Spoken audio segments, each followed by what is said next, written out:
Di dalam hadis Rasulullah Sallallahu Alaihi Wasallam, "Iza jaa yaumul qiyamah, kharaja syai'un min jahannam, ismuhu Urais, wa huwa min waladil aqrab, tuluhu ma baina sama wal ard, wa arduhu minal masriq ilal maghrib."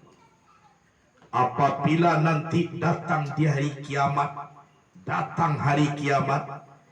keluar dari neraka jahanam, nama yang keluar itu Hurais.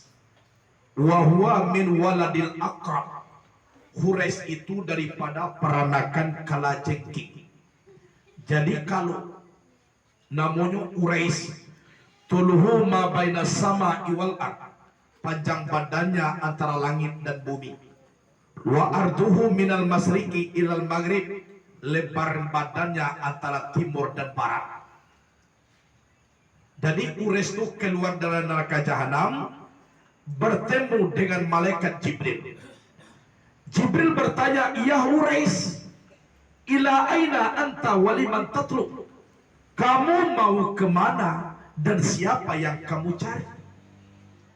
Urais menjawab, "Khamsatu nafar. Yang aku cari adalah 5 perkara."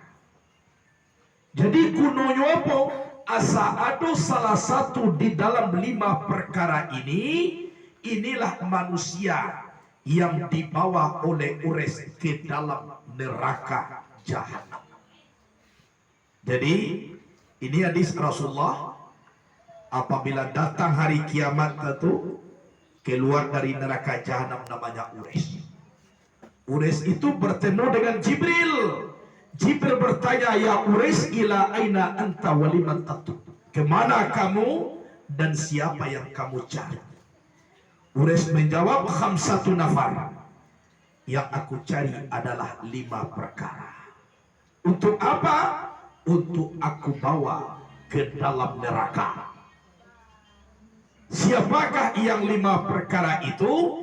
Yang pertama, tarikus sholat, orang yang suka meninggalkan sholat dengan cara sengaja. Jadi kalau suka meninggalkan berarti pasti sengaja.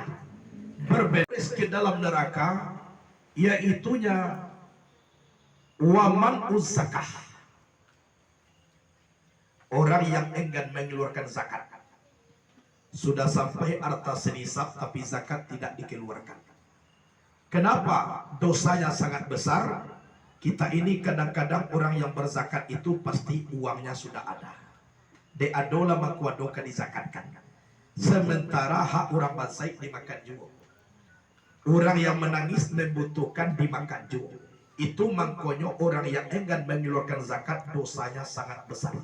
Karena inilah ado Allah bahagia tapi masih memakan kepunyaan orang yang sedang membutuhkan. Orang sedang menangis ingin butuh, orang sedang menangis ingin itu, kadang-kadang kurang makan. Asamantara awak yang balabiah makan juga punya orang tu.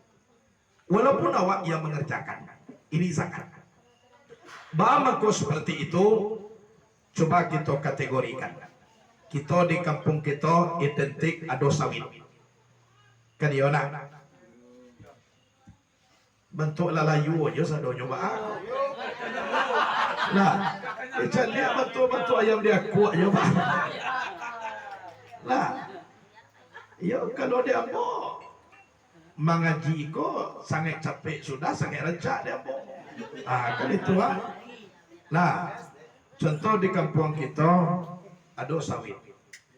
Tugas kita menanam sawit. Siapa membuat sawit baure?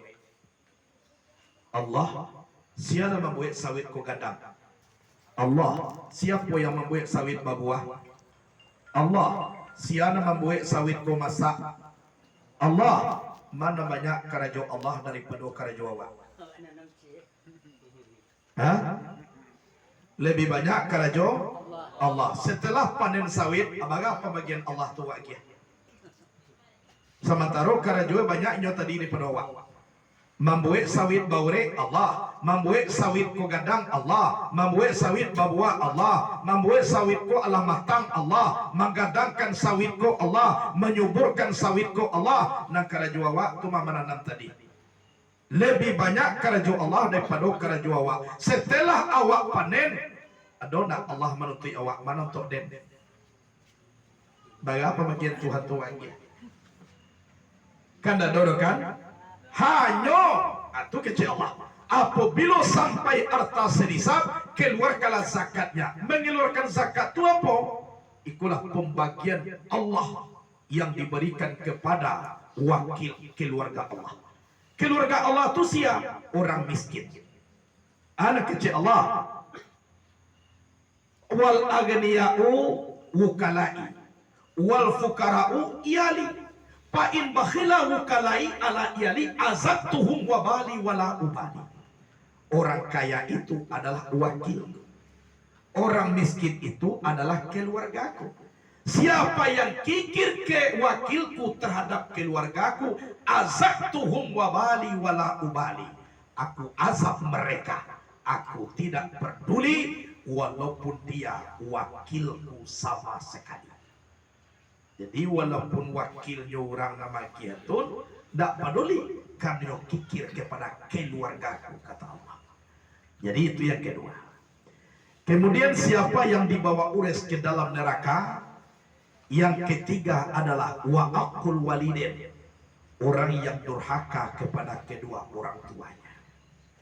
Itu yang keterlaluan. Jangankan durhaka, di dalam Quran pun wala takul lauma uffin. Jangan kamu mengatakan kepada kedua orang tua. Sedangkan mengatakan itu sudah dilarang. Apalagi durhaka. Ridallahi wa ridal walidain. Rida Allah itu reda kedua orang tua. Kalau orang tua tidak reda, ini sangat bahaya. Apabila lagi sakaratul maut itu tidak bisa. Contoh apa? Agak dipakai waktu sakit bapak-bapak sekalian. Ada sejarah Aqabah. Aqabah sebelum menikah terkenal anak yang santun kepada ibunda. Setelah dia punya istri, dapat pulau diinyo istri ko ibarat pariaman istri jari yang lawah. Mana istri jari yang lawah? Kalau kainyo datangnya capek diterima, tapi kalau lah tiba diinyo keluar, anda bisa alih. Aku dan istri jari yang lawah. Saya karena inyo mencintai istrinya, anak kecil istrinya. Kalau Allah mempunyai istri, dan orang tua tidak boleh. Kanalah orang tua selama koma waktu bujak. Akhirnya alai. Kalau nyo mencintai istri, nyo patuhi istri ko tadi. Berarti seorang laki-laki yang patuh kepada istri untuk durhaka, nama laki-laki itu dayus. Dayus itu diopor ke neraka, yang menyebabkan dayus itu adalah istrinya juga penghuni neraka. Lajaleh minum adoh minum naluna, diminum juo minum makare. Lajaleh minuman yang untuk dibolehkan, diminum juo minuman untuk yang dilarang. Jadi salibul khamri ini salah satu manusia yang dibawa ures ke dalam neraka jahanam. Orang yang suka minum khamar, yang telah nyata-nyata dalam Quran, innamal khamru wal maisiru, sesungguhnya tua, khamar dan judi itu adalah haram. Lah nyatu-nyatu rijisun di dalam Quran. Kemudian yang kelima, siapakah yang dibawa ures ke dalam neraka jahanam? Al-mutakallimu fil masjidi bikalamid dunia. Orang yang berkata-kata di dalam masjid dengan perkataan dunia. Nyola tinggal di musaji, tapi nyo nak berzikir dah, ndak berselawat, ndak itikaf, anyo mengecek-ngecek pakarun dunia. Adojo etongan dunia, anyo baco di dalam musaji.